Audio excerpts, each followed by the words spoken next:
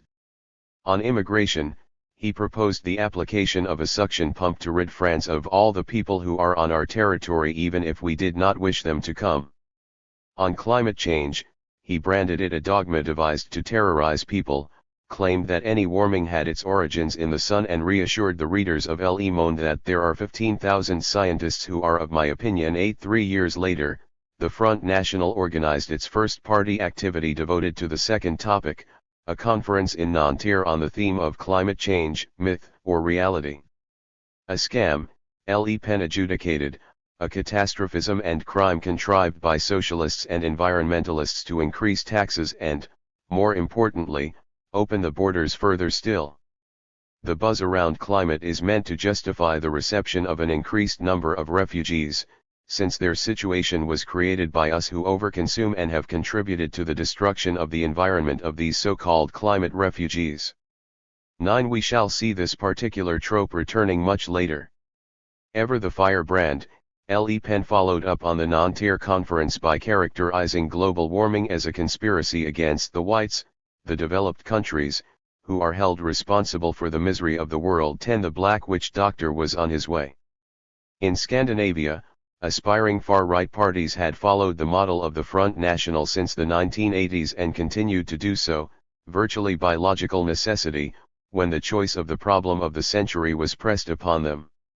In early 2008, Siv Jensen, leader of the Norwegian Progress Party, or Fremskrittspartiet, FRP, rallied her apparatus to the message that global warming might as well be natural as man-made and confessed to the press that climate skepticism could be a vote winner. We might lose a bit in the short term, but in the long run I think the climate issue can be just as important for us as immigration.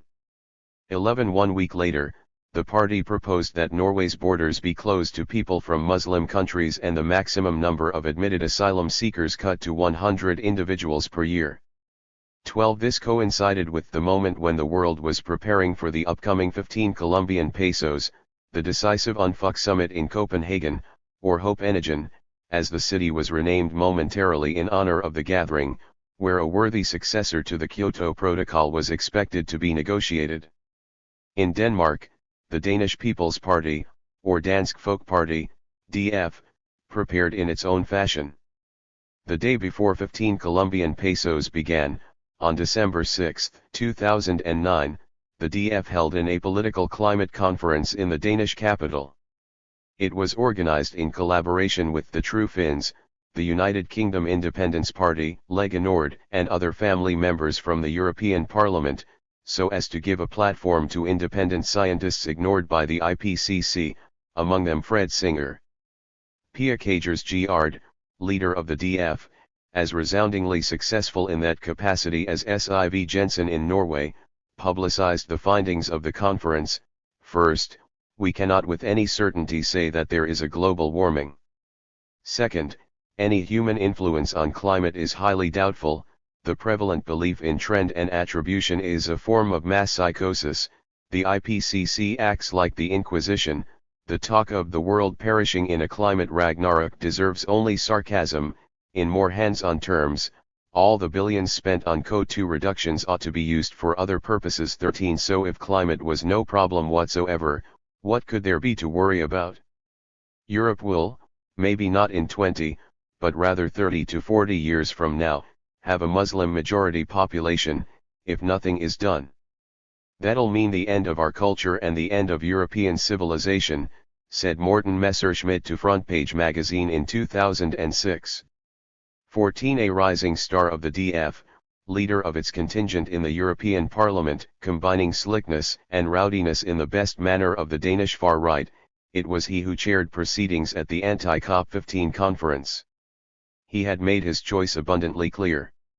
In 2001, Messerschmidt and other activists in the DF youth wing distributed a poster with two pictures, on the left side, three blonde girls over the caption "Denmark Today," on the right, two persons in black masks waving copies of the Quran, blood splattered on their white martyrs' robes, over the caption "Denmark in 10 years.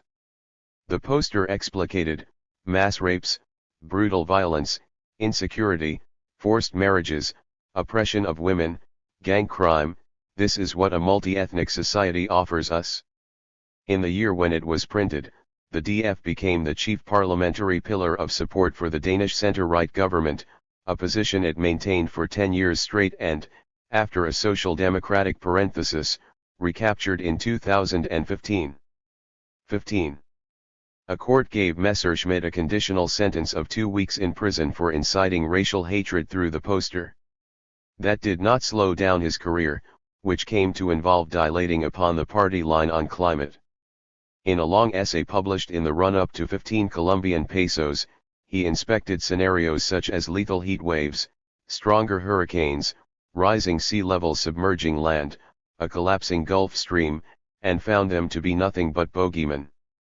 Climate change is a natural phenomenon that humans can do nothing to stop, but alas, debates on the issue have become ruled by doomsday prophecies. 16. What about his own prophecies? In June 2018, 7 years after the blonde girls of Denmark would have been replaced by Muslim blood rituals and multi-ethnic carnage, he looked back on the poster and the 2 weeks he never served in jail and argued that while we dramatized the problem back then, we can now confirm that we understated it. Happily, however, since 2001 the mood of the Danish people had turned in the direction of a will to self-defense. Better late than never. 17. Between 2001 and 2018, the DF did indeed become one of the most influential far-right parties, to wit, one of the most influential parties of any kind, in a European country. In the early years of this long boom, it distributed 2 other posters, one with the Danish parliament submerged by the rising sea over the caption "Do you believe them?", another with a blonde girl aged 4 or 5, smiling trustingly into the camera, over the caption "When she retires, there will be a Muslim majority in Denmark." Concern over the demographic expansion of Muslim populations, from a baseline of immigrant communities towards a majority by means of breakneck procreation, is the touchstone of full racialization of Muslims. It is the device that conclusively transforms Muslimness into a hereditary trait. Predictions of a Muslim majority refer not to the amount of people who will perform the Salat or the Hajj or observe the Ramadan fast 30 or 40 years from now.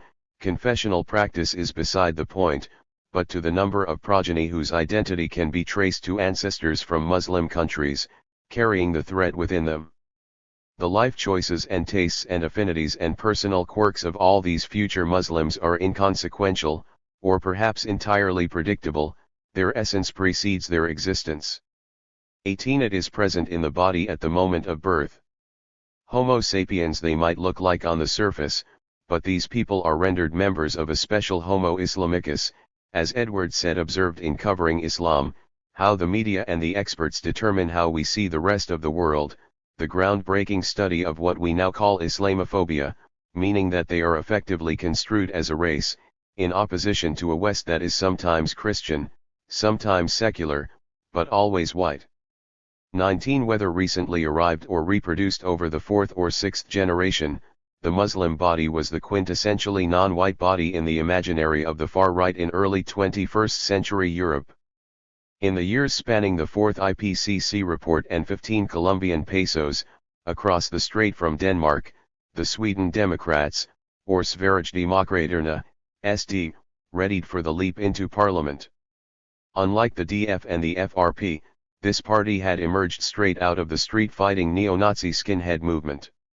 The Danes and the Norwegians started out as neoliberal populists who wanted to bring down the Scandinavian welfare state and relieve themselves of taxes, and then adopted the master frame of the French, but the Swedes came from an unbroken lineage of homebred Nazis and fascists, surviving in hibernation over the post-war decades and finally glimpsing hope in the 1980s.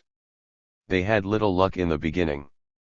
Compared to their counterparts, their entrance into the mainstream seemed to be held off longer.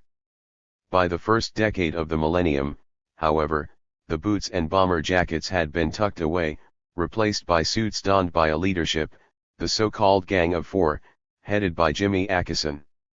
20 strategically savvy, this clique of young men saw the DF as the northern star to follow and patiently worked to import the Danish success. On a typical day in 2008, Åkesson wanted to call attention to the mathematical fact that the Muslim minority in a not-too-distant future will constitute a majority in more and more parts of Sweden if ongoing developments continue. 21 But the ideologist in the Gang of Four was Richard Jomshof, editor-in-chief of party journal SD-Kuriren. In those crucial years, he penned a manifesto of sorts printed over and over again in the pages of the journal, entitled The Islamization of Sweden. The Muslim population, it argued, grows ever faster, not only due to mass immigration but also through high fertility. This creates a very dangerous situation bound to threaten Swedish security and cohesion in the long term. We seriously risk a future when Sweden is transformed into a Muslim state. The unthinkable becomes thinkable. 22 The text was illustrated with a drawing of a dark-skinned man holding up an architectural plan for how to rebuild the City Hall of Stockholm into a mosque, the three crowns of the tower in the process of being taken down. The prolific Jomshof also came up with an exact year for when the balance would shift to a nationwide Muslim majority, 2032. 23 How could this disaster in the making possibly be averted? There is only one way out of this madness: continuous investments in our families, dramatically reduced immigration and increased repatriation. 24 Or, in the words of a fellow activist who aimed higher, does Islam itself have to disappear for what is Western to remain? 25 Sinister forecasts of this kind were broadcast from all SD channels in the period leading up to the Swedish election of 2010. Like its European peers, the party here absorbed with special avidity the writings of Batjer, whose influence on the early 21st century far right has yet to be fully appreciated. Batjer is the pen name of Giselle Littman, an amateur historian who has spent most of her life in Britain. Her piece de resistance is a book called Eurabia, the Euro-Arab Axis, published in 2005 with a minor American university press. It contains a stunning revelation. Contemporary history revolves around the year 1973, when Arab countries slapped an oil embargo on the West.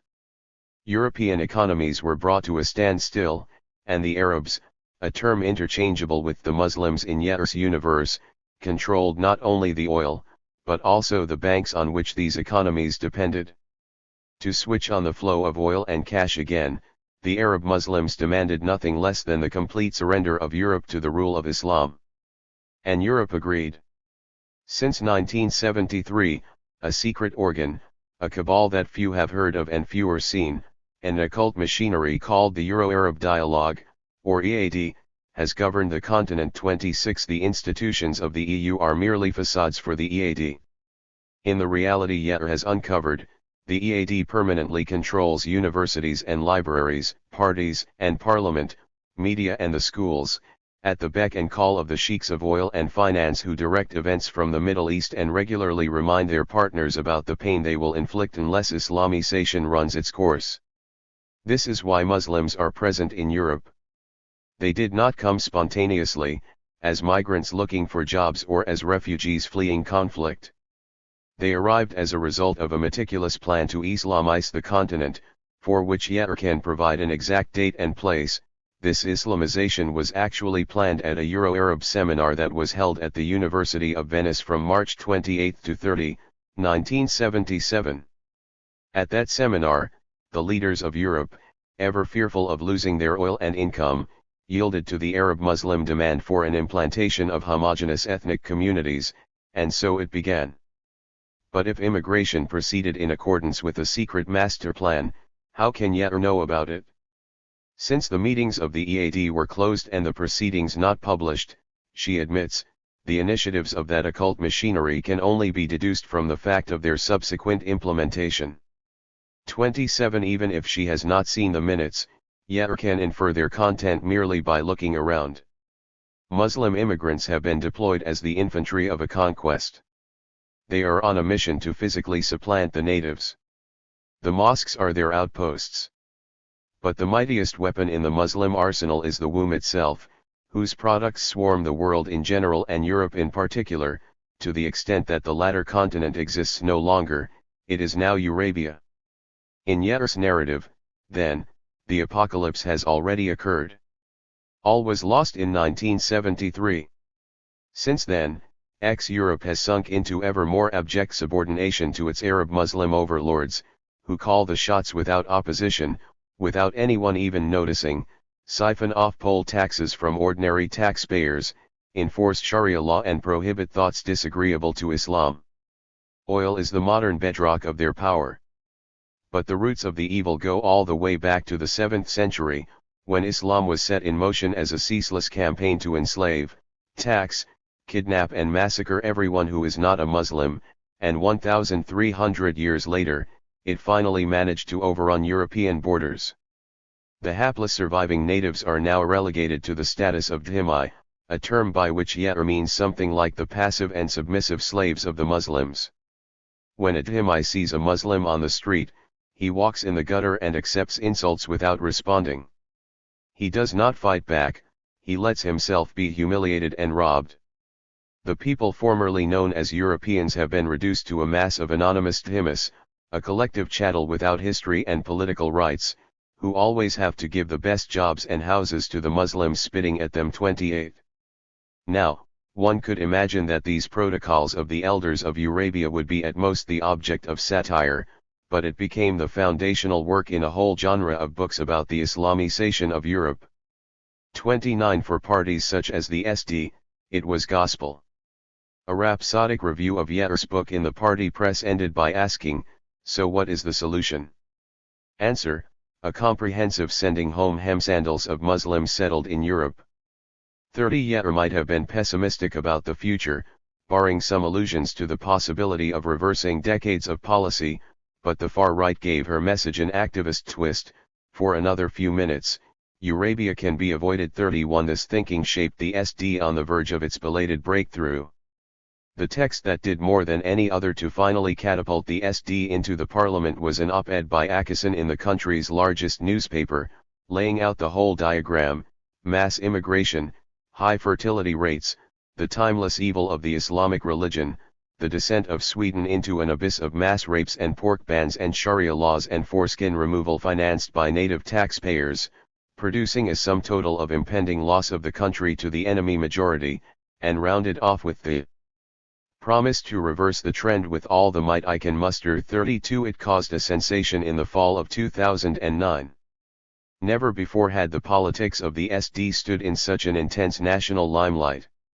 At exactly this moment, some eyes were turned towards 15 Colombian pesos in Copenhagen, but sit still in the boat, it has been rocked before. SD Kuriren soothed its readers, for all ages have had their theories of the end of the world. There have been intimidations about doomsday, Ragnarok, end of the times, hell and Armageddon, and now it's this climatic theory, even though planet Earth has always undergone massive changes in climate. In fact, even when humans and automotive technology did not exist. 33 The party espoused the tenets of default denial. It had its choice rewarded by the electorate in 2010, when the SD flew past the parliamentary threshold, and again 4 years later, and again, as we shall soon see, after some serious incidents in Sweden another 4 years later. It is noteworthy that this sort of apocalypticism shares some motifs with established climate change discourse. There is pollution that must be put under control.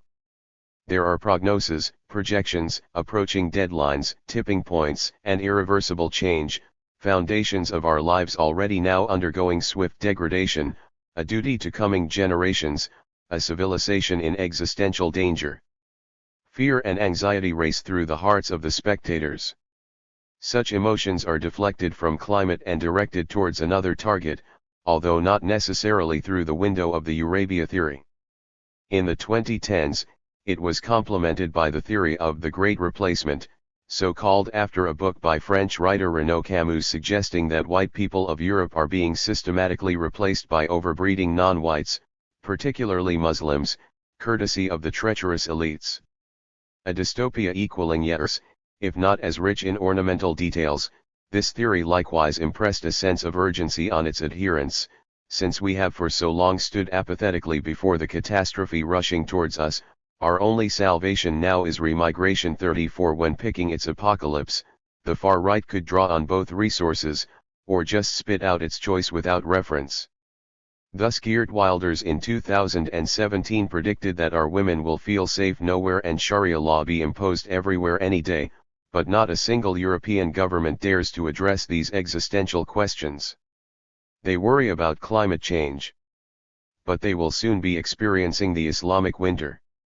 35 The same Suzanne Winter of the FPO who called for the destruction of the web of lies raised alarm over a Muslim immigration tsunami and demanded Islam be thrown back to where it came from, the other side of the Mediterranean. 36 The same Heinz Christian Strich who blamed the sun for any climatic fluctuations lamented that the Great Replacement had already been effected in Austria but vowed to keep on fighting.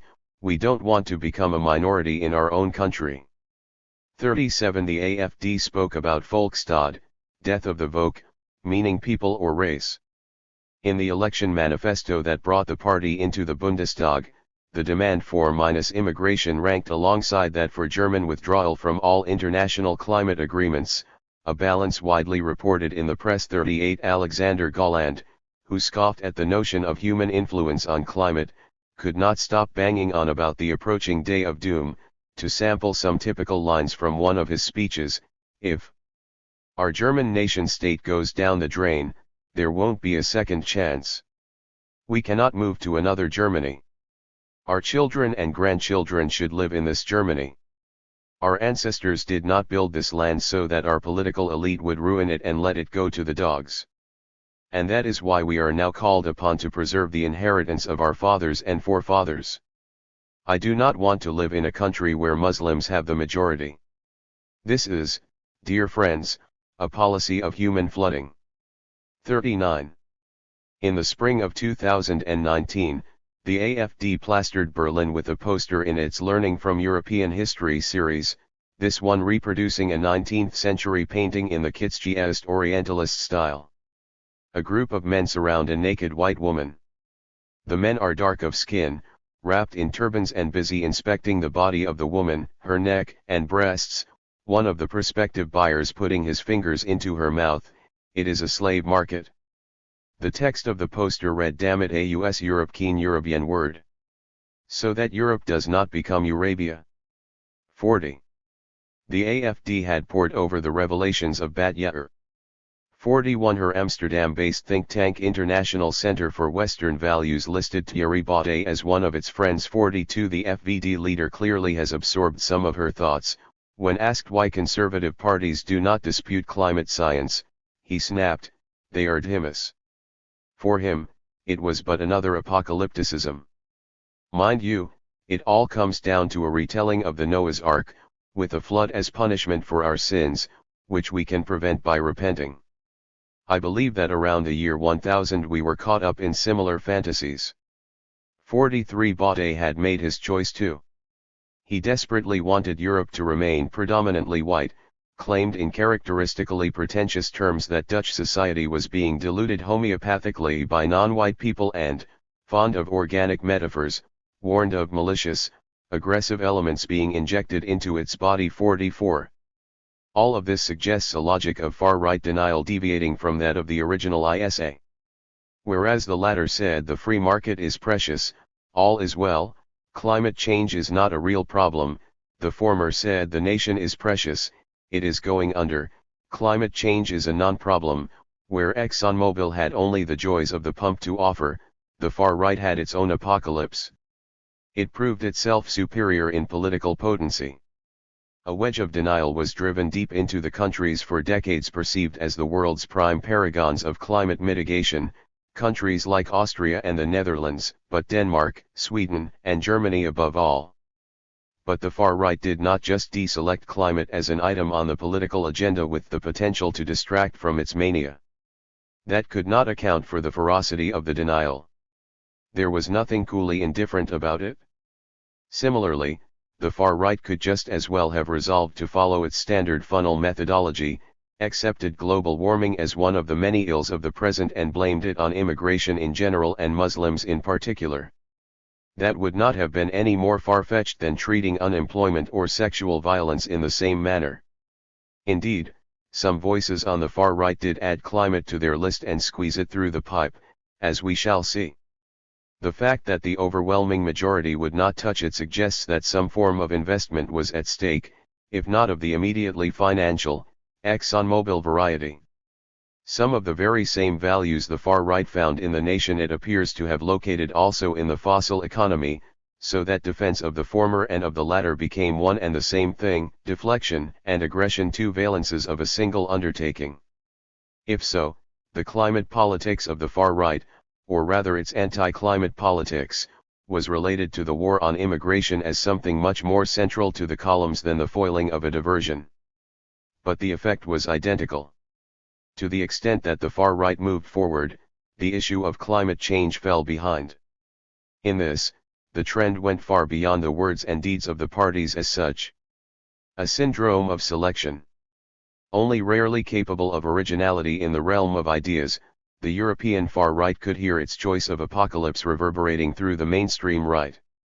In the first decade of the millennium, when the questions of climate and Islam crossed paths, the years not only of IPCC and Al Gore, but also of Al-Qaeda, the Muhammad cartoon crisis, Ayaan Hirsi Ali, the French veil bans and a series of other flare ups, the Swedish Association of Employers published a magazine named after the prefix of neoliberalism and neoconservatism and a popular film character with superhuman powers.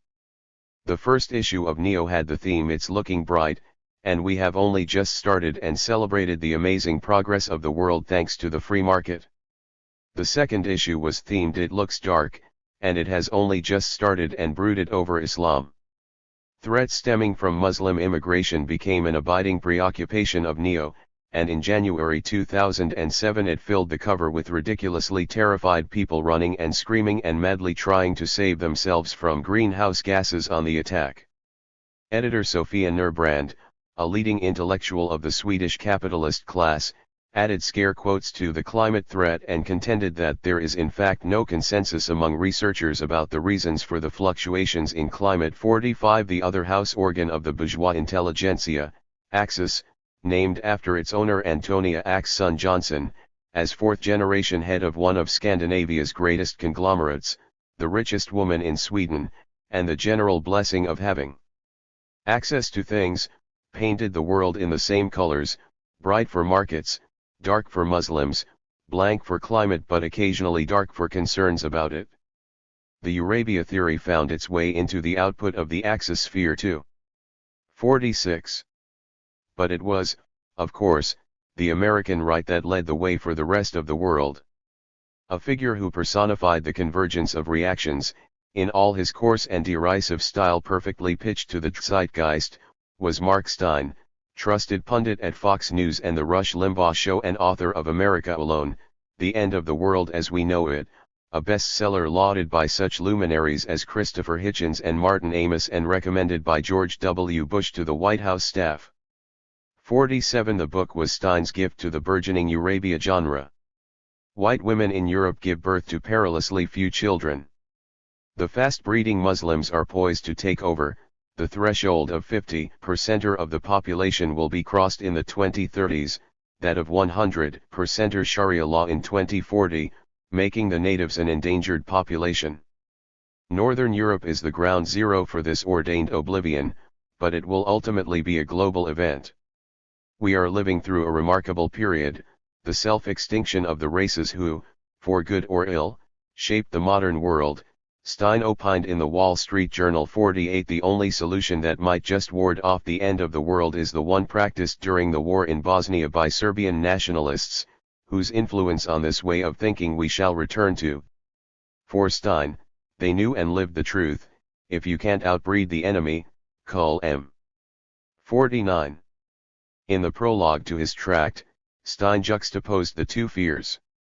Much of what we loosely call the Western world will not survive the 21st century, and much of it will effectively disappear within our lifetimes, and unlike the ecochondriac's obsession with rising sea levels, this isn't something that might possibly conceivably hypothetically threaten the Maldive Islands circa the year 2500, the process is already well advanced as we speak. 50.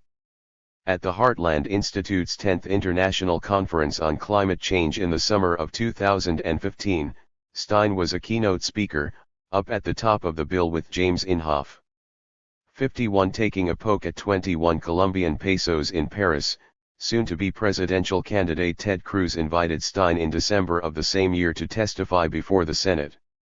52. By now a star in the firmament of the denialist ISA, the next year the same Stein gave a talk at a conference titled The Climate Surprise, Why CO2 is Good for the Earth, hosted by the newly formed CO2 Coalition, heir to the George C. Marshall Institute and one of ExxonMobil's main pre-2007 beneficiaries. Here he elaborated on a theory only sketched in America alone. 53. The world is threatened by reprimitivization. There are two agents of the process, the Muslims and the climate movement. Both hate the West. Allies in the struggle against modernity, they do, however, sometimes come into conflict. Earth Hour. You know Earth Hour? This ridiculous thing every year where they turn off the lights for an hour on a Saturday evening and you pretend you're doing something to save the planet by sitting in the dark for an hour. In Sweden, a Swedish town a couple of weeks ago, they had to cancel Earth Hour because they've taken in so many so-called refugees laugh that it's unsafe to switch the lights off for an hour. Because the hot Scandinavian blondes are going to be feeling a lot of unwanted attention as they're wandering around an entirely darkened Swedish town for 60 minutes. And that's fascinating to me. 54. But action in unison was the rule. An interviewer from the CO2 Coalition asked Stein to break down the features shared by the environmentalist, pro-climate disruption sick crowd and the Islamic supremacists. Both, he explained, evince an actual hatred of humanity. The former aims primarily at doing away with the humans who emit too much. If you're picking which 2 billion people are allowed to survive, they point out that someone who is born in Somalia has a carbon footprint that's only a 20th of the size of someone who is born in Sweden or Canada. So therefore it's the Western world that needs to put itself out of business. 55. The climate movement wants to extinguish white humanity and hand the planet over to the Somalis. This might count as the most advanced attempt yet to formulate a unified theory of an Islamic climatic threat to the survival of the races that shaped the modern world. During the weeks in 2016 when Trump established his lead over the other Republican presidential candidates, Stein went on a booked-out tour in Australia.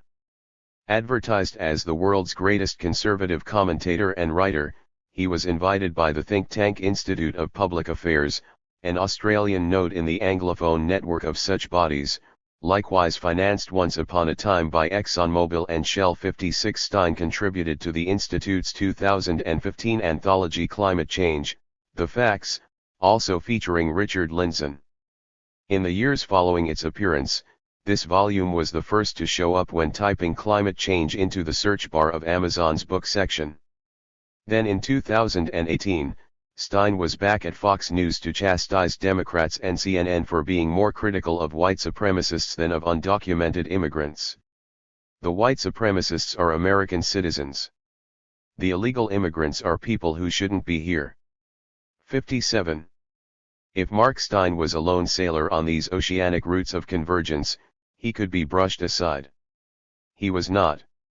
In his company were other notable contributors to the Eurabia genre, such as Bruce Bauer, author of While Europe Slept, How Radical Islam is Destroying the West from Within and advocate of the mass expulsion of Muslims from the continent, and Bruce Thornton, author of Decline and Fall, Europe's slow-motion suicide and discoverer of the continent's Muslims as the incarnation of the subterranean subhuman species the Morlocks, first invented by H. G. Wells in The Time Machine, 58 both.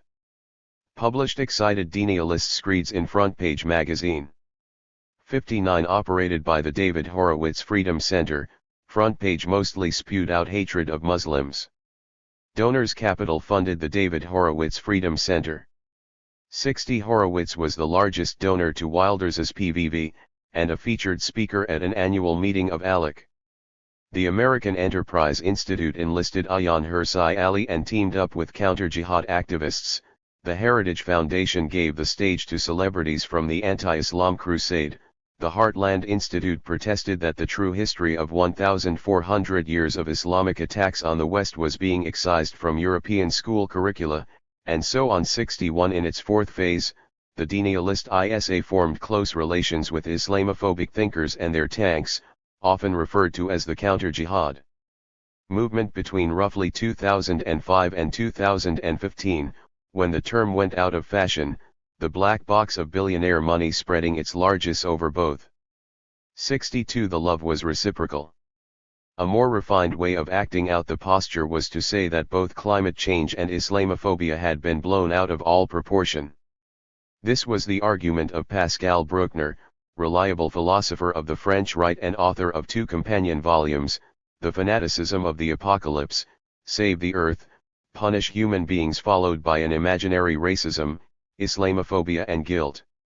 In the former, Bruckner used his broadest brush to paint a picture of concerns over climate change as a medley of self-flagellation, Gnosticism, the Prometheus myth, the Mayan calendar, disaster films, noble savages, the Genesis narrative of the fall from grace, and 1 or 2 other ingredients. Ecologism is but an updated catalogue of theological and mythological scare stories. The science of climate change eludes the test of verification. It engages in marvelous logical acrobatics.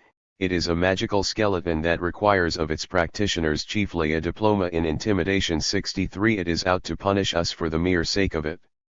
Under the rule of commissars of carbon, there will be no more skiing, surfing, snowboarding, tobogganing. Put away your skis and poles, and forget all-terrain vehicles and motorsports at the coast. You have to stop doing all that. Biking and organic food, nothing else. You used to have fun? Well, now you have to atone for it. And switch off the refrigerator and give up toilet paper and eat nothing but gruel. Bruckner sees before him how the commissars will sterilize people. A special shudder runs down his spine when he comes across a report showing that men exhale a much higher amount of carbon than women do. But worst of all is the idealization of African poverty and the demand that everyone be reduced to a third world standard of living. The end point of all of this can only be the slow extinction of the human race. 64. The critique of Islamophobia has the same epistemological status as climate science, in the eyes of Bruckner. It represents the fabrication of a new crime of opinion and reinvents the notion of the original sin. But if Islamophobia is an imaginary problem, it turns out that Islam is a very real one indeed. It has become a culture of death, with any and all redeeming features gone, and now it makes demands on us, inside Europe itself, and so we must fight back against it, get properly armed and swap an Islamization of Europe for a Europeanization of Islam. We will not win this war solely with spies, tanks, and planes. We will win it only if we persuade ourselves and the rest of the world of the eminent virtues of our civilization. And there comes a time when we simply have to say, this is the way we live. Take it or leave it. 65 This is the way we live, all-terrain vehicles and the rest of the package. It was not so difficult to spot where climate science and the critique of Islamophobia touched the same raw nerve in Bruckner. Both came with an imminent questioning of the ways of the West. The disease of the end of the world is purely Western, the fanaticism of the apocalypse, the liberal capitalistic and imperialist West is guilty of causing everything bad on earth, an imaginary racism. 66 It was just a slightly convoluted way of expressing Mark Stein's grand theory of climate and Islam as 2 fronts of reprimitivization. If Bruckner represented the smugly sophisticated highbrow end of the right-wing spectrum, Anders Breivik was at the combatant pole. In the 1,500-page compendium he posted online to justify his massacre of social democratic youth activists in Norway in 2011, called 2083, a European Declaration of Independence, he not only copy and pasted the totality of Eurabia lore, but also endorsed the view of global warming as a fabrication cooked up to rob the West of its wealth. 67. We are here dealing with the political syndrome of the early 21st century. In the historical moment when Europe and North America were requested to phase out the fossil fuels on which their economies had been built, the forces of the right made a careful selection. The problems we really should fret about have to do with immigration, with people, that is, who are not quite white like us, not ancestrally connected to the land, but who nevertheless have come to dwell here. If the selection could be read off with some precision from the writings of Mark Stein or the transactions of donors' capital, it could also, and more significantly, be measured in elections. The undergrowth of ideas shot up at election time, in Europe, in the United States and beyond, but perhaps in Europe in particular, a continent whose politics now became utterly overshadowed by the one issue of immigration. Just as Europe faced the climate crisis, it turned its gaze to the sons and daughters of non-European lands. We can then revisit our earlier observation that every time a European far-right party denies or downplays the climate crisis, it makes a statement about immigration, and note that by and large, the reverse is also true. When such a party rails against immigration, it de facto comments on global heating.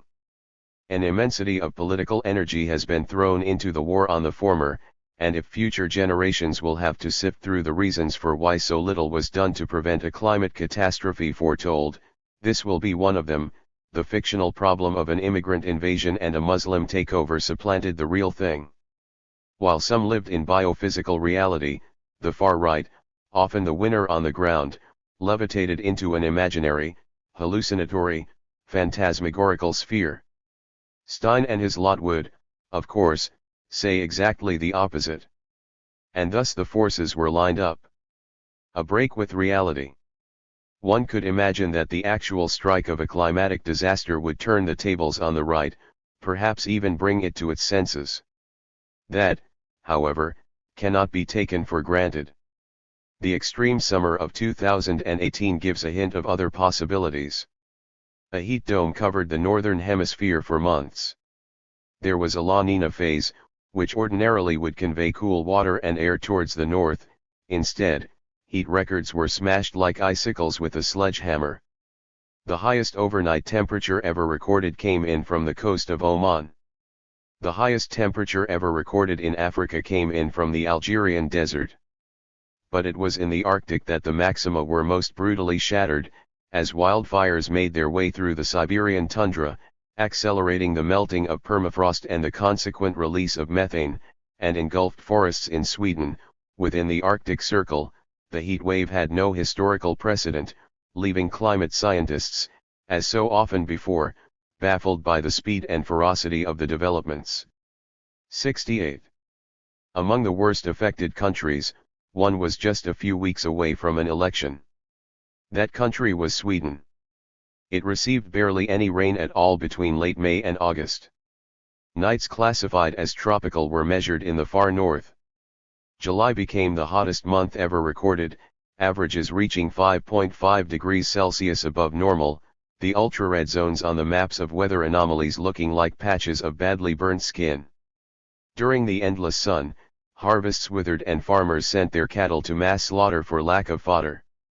69. If we get this kind of summer for 2 or 3 years in a row, Swedish agriculture will be finished, said one expert to Dagens Nyheter, the leading daily 70. The tinderbox inevitably ignited, wildfires roared through the plantation forests of the northern plains, turning chlorophyll into charred coal for miles on end, prompting evacuation of villages and orders to tens of thousands to stay inside their homes and forcing the Swedish state to call upon fighter jets to bomb the conflagrations, in an eerie war game no one had witnessed before. If they didn't burn, trees across the nation, normally at their lushest this time of the year, took on sickly red and brown hues. In the farthest north, the top summit of Kebnekaise, consisting of a cone-formed glacier in a drawn-out process of meltdown, calved chunks of ice. By the end of July, it had shrunk to the point where it was no longer Sweden's highest peak, a kind of geological closure. 71. The nation contracted acute climate anxiety. Dagens Nyheter reported that the temperatures stand at levels so novel to Sweden that it's difficult to put them in any context, the joys of summertime under the shadow of a doomsday feeling. This placed the Sweden Democrats in something of a quandary. They had planned for the election scheduled for early September to be about immigration, and now suddenly the country spoke about the climate crisis instead, the issue dominating headlines and talk shows and climbing rapidly among the top concerns of the electorate. 72. What does your party want to do to cut emissions? Journalists asked, pressing their microphones into the chests of SD representatives who had memorized lines on mass immigration. Observers speculated that the summer might burn away some of their support. In recent years, the party had softened the tone if not the substance of its position on climate. Leaked internal communication suggests that the leadership worried that pushing denial would reduce the party's chances to win over more female voters, the kind of limited rationality that might reign in a far-right party. 73. Even so, the SD's energy and climate agenda had been crafted under the influence of denialists from the Swedish business community, and the spokesman for this policy portfolio had indeed continued to harp on the same old strings. Elevated levels of CO2 have so far been a blessing for our planet. No one has been able to say that a couple of degrees would be that bad, and I don't think it will happen. We don't participate in a competition about who is most worried about climate change. The predictions have extremely large insecurities, and the rest of it. 74. Taking a cue from Trump, in January 2017 the party proposed to cut the budget of the Swedish Meteorological Institute as punishment for its propaganda. The shadow budget for that year put the climate within quotation marks, and the main online journal of the SD published a stream of denialist pieces. 75. But the leadership preferred to speak little on the subject. One shouldn't exaggerate the possible consequences for Sweden, environmental spokesman Martin Kinnunen claimed in June 2018, days before the dimensions of the drought and the heat wave became apparent, in a statement at the softer end of the scale. It will be developing countries that suffer, if any, he said, to explain the low priority of the issue. 76. In a scorched country, such a line of disinterest didn't work any longer. The SD had to have something to say. In early August 2018, Jimmy Åkesson returned from vacation and kick-started his election campaign with a speech in his hometown, a sleepy village in the southern countryside, as surrounded by yellow lawns and dried-out fields as any other, and began by praising the weather of the past months. We have enjoyed an amazing summer, with sun and heat, warm seas and lakes and warm swims, he rejoiced. During the winter half-year, this is the weather we are prepared to pay tens of thousands to find somewhere else. We shouldn't forget that. Taunting those who connected the dot with climate change, Åkesson went on, many conclude that this is the ultimate proof that the world is going under. Is it going under? I actually don't think so. To turn a single summer's weather into politics is simply not serious. It is the worst kind of populism, a charge he relished turning against his opponents. He did, however, acknowledge that the farmers in Sweden, so treasured by the party, were in some dire straits. What should be done to ease their burden? The SD leader submitted that taxes on diesel and gasoline must be slashed. Indeed, retroactive tax cuts must be decreed for those fossil fuels. The audience roared its approval. Then Åkesson returned to his favorite terrain and repeated that there is only one party putting Sweden and the needs of Swedes before mass immigration from all over the world, and that's us, and we intend to win this election. 77.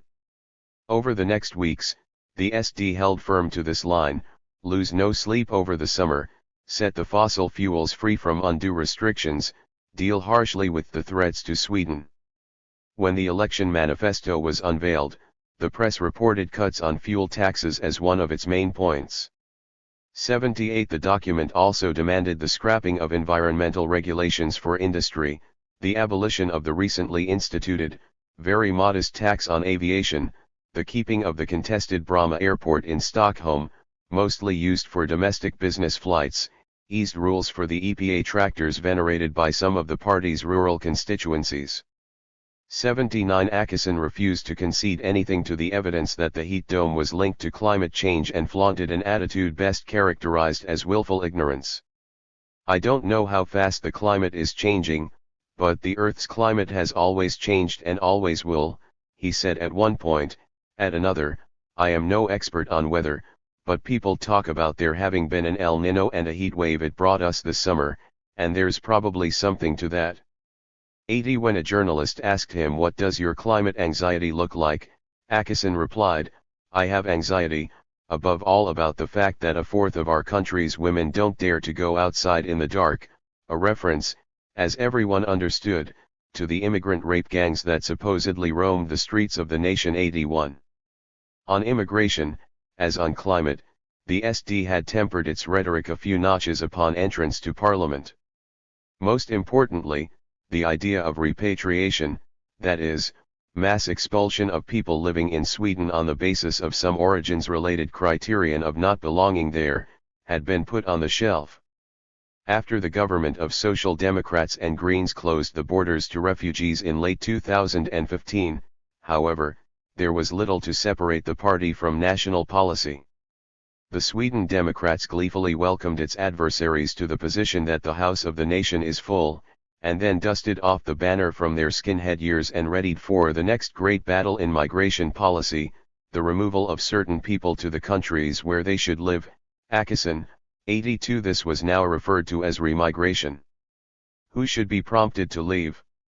Spokespersons vaguely and sweepingly pointed to the many who don't feel at home in this country and live in marginal areas and suggested that the Swedish Migration Agency be converted into a remigration agency tasked with the administration of departures. 83. As any good executor of ethnic cleansing, the party described the process as voluntary. The premise built into it, of course, was that recently arrived or long-settled Iraqis and Syrians, Afghanis and Iranians, Somalis and Palestinians, their children and grandchildren and others among the 2.5 million Swedes of foreign descent were not clamoring to evacuate, which was, presumably, why the SD existed as a party in the first place. Any outflow would have to be implemented through coercion. Yet the demand for remigration, much like the minus immigration of the AFD, was given pride of place in the 2018 election manifesto. 84. On the way into the election campaign, Richard Jomshof, now secretary of the party, reiterated that Western Europe will perish because of Islamization, if we do not dare tackle the problems we have, and proceeded to lay out the vision of remigration. 85. A third member of the Gang of Four, Vice Speaker of Parliament Björn Söder, repeated his belief that one cannot be a Jew and a Sami and at the same time a Swede, effectively drawing a line around the white majority population, shading the party with ethno-nationalism writ large. 86. Below the top branches, a dense vegetation of richer elaborations grew, some of which had to break through cracks in the cordon the leadership tried to maintain around it. Swedes are white and the country is ours, ran the refrain of a song shared online by a leading representative in the southern city of Vaxjo, who then confirmed her view that in order to be Swedish one has to be born Swedish and have Swedish parents. 87. One cannot force different races to live together. Ethnicity is something you are born with and Swedish genes cannot be acquired, that's a fact, wrote a candidate in the southern city of Helsingborg, also hitting out at politicians and celebrities with Jewish blood and Arabs who have lost their brain cells. 88. Another candidate to a municipal assembly paid tribute to Adolf Hitler again and again. Another called for the prosecution of traitors to the nation. Another expressed her wish for all Muslims to drown in a cesspool. Yet another incited the burning of immigrants, and on it went, in an incontinence chronic to the party, the leaks impossible to plug up for the Gang of Four however hard they tried, if one believes their own protestations following every media scandal. 89. It did nothing to dent the support for the SD. Nor did the experiences of the summer. In 2018, the Sweden Democrats cemented their position as the third largest party, with 17.5% of votes, up by 4.6%, the eighth consecutive election yielding a growing share. There were no signs that the party performed worse than average in areas most affected by the disasters. In fact, the reverse was true. In Ljusdal, where the largest wildfire in the modern history of Sweden raged, SD was the second most popular party in the election to Riksdagen, with 19.9% of the votes. On the dried-out island of Åland, its landscape shriveled, farmers desperate, basic water supplies maintained by trucks from the mainland, it reached above 20. No hard evidence suggested that immigrants or Muslims or Jews threatened the well-being of those places. But some fantasies die hard. On the day after the election, Mattias Karlsson, fourth man in the gang and leader of the party's parliamentary group, posted the following update on Facebook, accompanied by a picture of the knee-bending soldiers of Imperial King Carolus Rex. Sweden is in really bad trouble. So it has been many times before in history. Yet we have always stood up, yet we have always prevailed in spite of the odds, and we have survived. Thanks to the unyielding steadfastness, conviction, will to sacrifice and leadership of a small cohort of patriots. We have to be that cohort now. Fate has appointed us this time. There is no time to rest or grieve lost illusions and hopes. We have not chosen this, but our opponents have for real forced us into an existential battle for the survival of our culture and our nation. There are only two options, victory or death. 90. The far right rode on a break with the reality of climate breakdown. A way to exit. In the UK, the syndrome of selection grew into the Brexit project. One could hear Katie Hopkins's heart flutter. A celebrity worthy of the early 21st century culture industry, star on The Apprentice show, friend of Donald Trump, social media shocker, sometime columnist and businesswoman, she would go on to become one of the more boorish Brexiteers. In 2015, Hopkins told her readers in The Sun that refugees trying to cross the Mediterranean were cockroaches. She had a solution for them: bring on the gunships, force migrants back to their shores and burn the boats. She believed that white Christians like herself were being pushed out of Europe and that black extremists were clearing out whites from South Africa. Whereas white genocide was urgently real for this reality bigot, the climate crisis was claptrap. Commenting on 21 Colombian pesos, she wondered if there aren't more pressing matters at our door. Why are 150 world leaders, 40,000 delegates, and all the usual lovies fiddling around with climate change while ISIS makes the world burn? 91. In the second decade of the century, the trend coursed through the British superstructure. The Sun, Daily Mail, Daily Express, and The Spectator alternated between sorties against Muslims and sallies against climate science. 92. So did a journalist by the name of Boris Johnson. He installed himself as a loudspeaker for one of the crankier denialists on the British scene, Piers Corbyn, amateur weather forecaster and astrophysicist, elder brother of Jeremy, who dedicated his life to proving that it was all about the sun. Global temperature depends not on concentrations of CO2 but on the mood of our celestial orb, Johnson transmitted in The Telegraph in 2013. Corbyn, Johnson possessed the knowledge that, since the sun is losing its spots, we are in for a prolonged cold period. Indeed, we could have 30 years of general cooling. 93. The Prime Minister in SPE was back at it 2 years later, in time for the Paris Agreement, which he understood as driven by a primitive fear that the present ambient warm weather is somehow caused by humanity, a fear without foundation. Here he belted out one of the sleer arguments from the denialist depot, that humans are arrogant to think that they could alter the climate. What are we against the sun? Affecting modesty and erudition, Johnson described climate science as hubris against our solar governor and creator and compared it to the folly of Agamemnon, who thought it was his own fault that no wind blew him to Troy. It was all about him. 94. Humble humans understand that their actions matter little and can carry on with a light heart. But the problem is Islam. Islam is the problem, Johnson pounded after the London bombings in 2005. 95 The real problem with the Islamic world is Islam, he repeated in an essay called And Then Came the Muslims. Moreover, there is no stronger retrograde force on the planet. It represents the absolute negation of progress.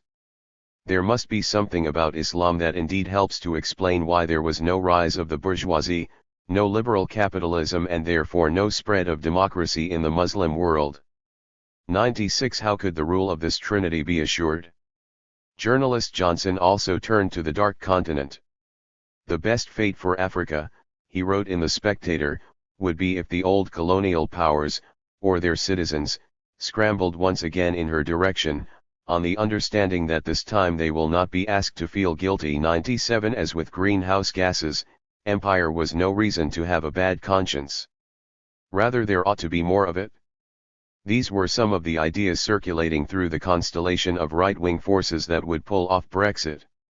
In another conjuncture, months before the election that brought Margaret Thatcher to power in 1979, Stuart Hall observed a dialectic between the radical respectable and the radical rough forces of the right. The neo-fascists of the National Front marched in the streets, the Tories reworked their hobby horses on race and immigration sotto voce. The 2010s saw another act of this great moving right show, as Hall called it, with half of the cast renewed, the rough part now played by inter alia the United Kingdom Independence Party, UKIP. 98 It led the Tories towards Brexit. Or did it follow? The identity of the leader was uncertain, for the Tories and UKIP lived in an essentially symbiotic relationship, the partners stimulating one another. 99 But the tugging of UKIP was clearly decisive in pushing the Tories to announce a referendum on EU membership, and it is for this the former party looks likely to be remembered. Owing to the first-past-the-post system, it never won more than one seat in the House of Commons, despite taking 12.6% of the votes in 2015, a considerable underachievement compared to the rest of the European far right. But UKIP helped to precipitate the departure from the European Union of one of its biggest member states. That, by anyone's standards, constitutes impact, and on a truly historic scale, even if it was the Tories who reworked the themes and ultimately reaped the rewards, much like under Thatcher. 100 Here is another peculiarity of the English: the far right is repeatedly reconstituted inside the main Conservative Party, which, to an unusual degree, excites and then sweeps up the rougher elements. The SD outgrew the moderates, the AFD challenged Angela Merkel, but in the UK the far right ended up chasing Boris Johnson. During the lead-up to Brexit, UKIP was the voice of denial in British politics. In 2013, party leader Nigel Farage parried Boris Johnson, or was it the other way around? By brandishing before the European Parliament two printouts from NASA purportedly showing how the Arctic ice cap had grown by 60% in 1 year. We are now, he asserted, going into a period of between 15 and 30 years of global cooling. We may have made one of the biggest, stupidest collective mistakes in history by getting so worried about global warming.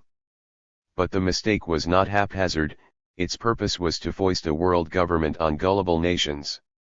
101 Gerard Batten, who took over UKIP in 2018, deemed the worry a scam to milk the masses. He also deemed Islam a death cult.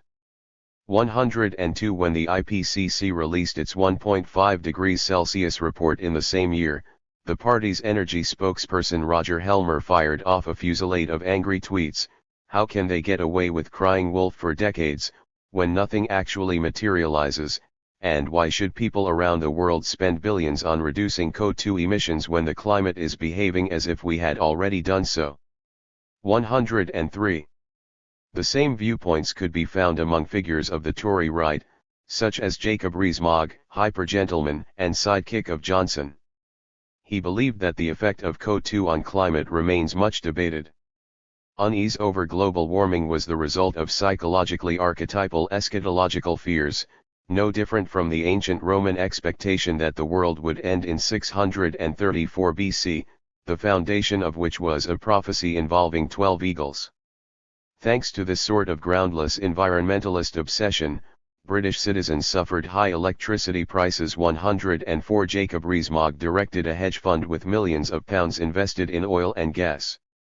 He was referred to the parliamentary watchdog for failing to disclose these interests when intervening in debates about, for example, deep-sea mining. There may be endless supplies of gas. There may be oil spurting out, an enormous wealth that ought to be sucked out of the earth. 105 Jacob had a sister named Annunziata, who would defect from the Tories to join the Brexit Party, Nigel Farage's new outfit, after leaving the Batten-led UKIP, only to return to the fold, a little shuttle to confirm the symbiosis. In the hot spring of 2016, she tweeted, "I'm really enjoying this global warming. Simply tropical." for late April in London. 106 Some years earlier, she had shared her tips for how to get rich from Canadian tar sands, or the black gold mine. 107. There was a clearinghouse for these ideas, located on 55 Tufton Street in Westminster. A stone's throw from Whitehall, this building, 4 stories, an inconspicuous brick facade, was owned by aerospace businessman Richard Smith. It housed the offices of the Global Warming Policy Foundation, Britain's prime denialist think tank. Set up before 15 Colombian pesos to tip the balance towards inaction, the foundation was the creation of Nigel Lawson, officially Lord Lawson of Blabby, who served as Thatcher's Chancellor, in which capacity he privatised North Sea oil. He was also the chair of a consulting firm that helped oil giants, Shell, Total, BP, do business in Eastern Europe and advised coal companies in Poland, of which more shortly. 108 Not niggardly about office space, the building housed a dozen other think tanks and sub-agencies, several of which combined hostility to the EU with initiatives to deny or downplay the climate crisis. Thus the European Foundation published a dossier with no fewer than 100 reasons why global warming is natural. The foundation was directed by Richard Smith himself and had Roger Helmer of UKIP on its advisory board. 109 By far the most influential, however, was the Institute of Economic Affairs, recipient of annual bounties from BP since 1967.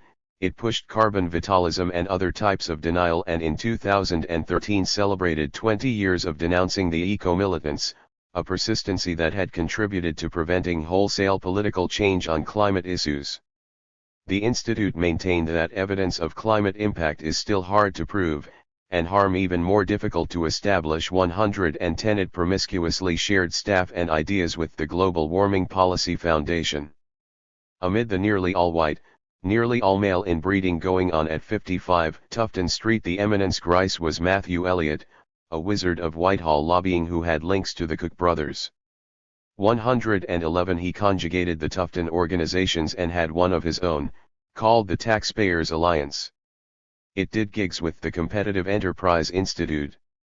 112 In 2007, Elliott expressed rage over the waste of tax money on conveniences for Muslim prisoners.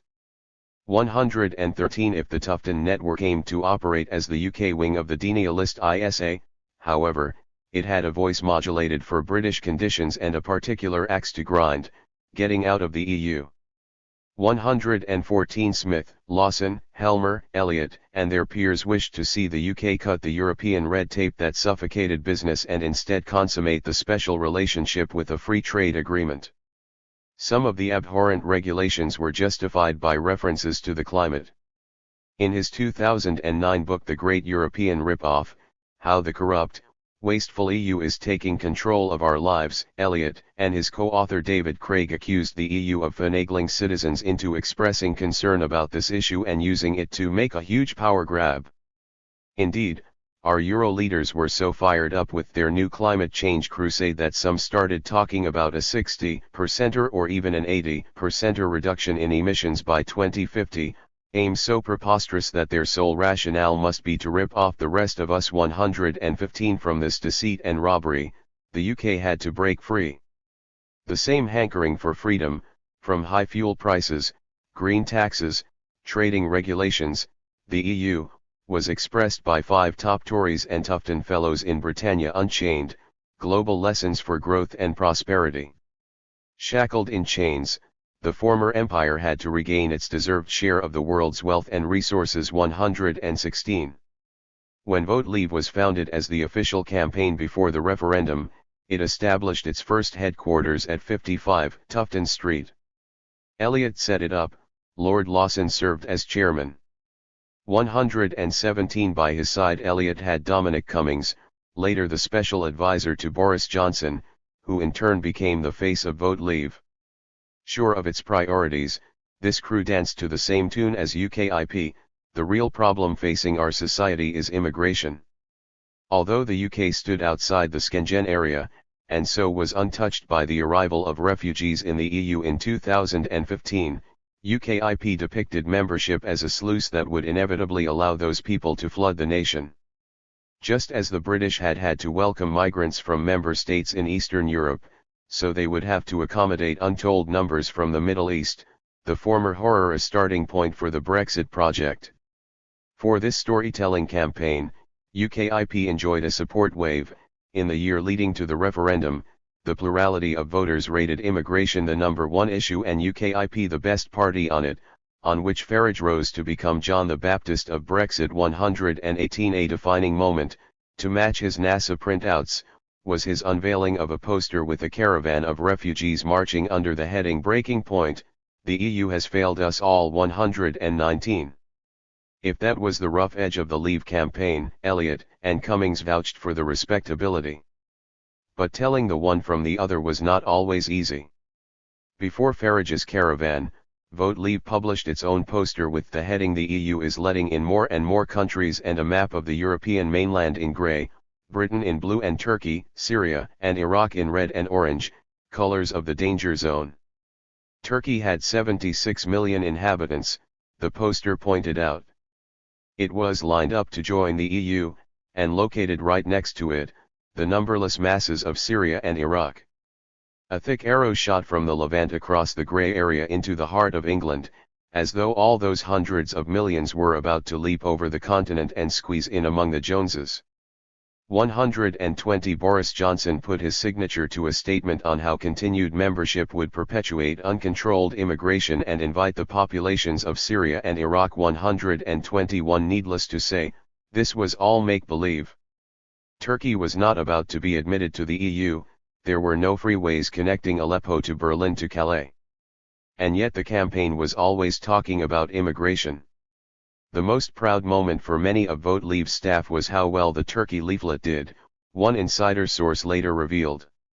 122. The crescendo continued until the day of the referendum. 123. When Prime Minister Boris Johnson in 2019 asked for the mandate to finally effectuate the Brexit the nation had chosen 3 years prior, he no longer trafficked in rough climate denial. On his road to 10 Downing Street he had served American Samoa the Mayor of London, introducing bike-sharing programs and retrofitting buildings to cut emissions, but also shrinking congestion zones. As MP, he voted against every single climate measure brought before the House, decarbonization targets, onshore wind farms, vehicle emissions taxes, but verbally questioned the expansion of the Heathrow Airport.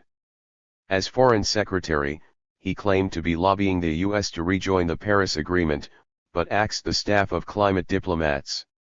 124. Forked tongue? Flip-flopping. From 10 Downing Street he likewise muted the rhetoric on Islam and immigration, often reminding audiences of his Turkish great-grandfather and apologizing for the hurt his remarks had caused Muslims. For him, 2019 was respectability time. In the election in December of that year, Johnson squared off against Labour under Jeremy Corbyn, who had spent a lifetime on anti-imperialist and anti-racist campaigning and now pushed the most comprehensive climate program ever embraced by a major party in an advanced capitalist country: zero emissions in 2030, eviction of incompliant companies from the stock exchange, nationalization of energy suppliers, windfall taxes on oil and gas companies to pay for the transition to clean energy, job guarantees for workers in those industries, a permanent ban on fracking, massive rollout of renewables. Climate topped the Labour election manifesto. 125 It was given a place in the Conservative Manifesto too, on the third to last page. There the Tories vowed to use free markets, innovation, and prosperity to lead the global fight against climate change. Long before that, they reminded voters what Brexit was all about, taking back control of our borders. 126 Now was the time to get Brexit done and unleash Britain's potential, the two Tory slogans of the election, seen as the most important in a generation or two. The climate merited no bywords.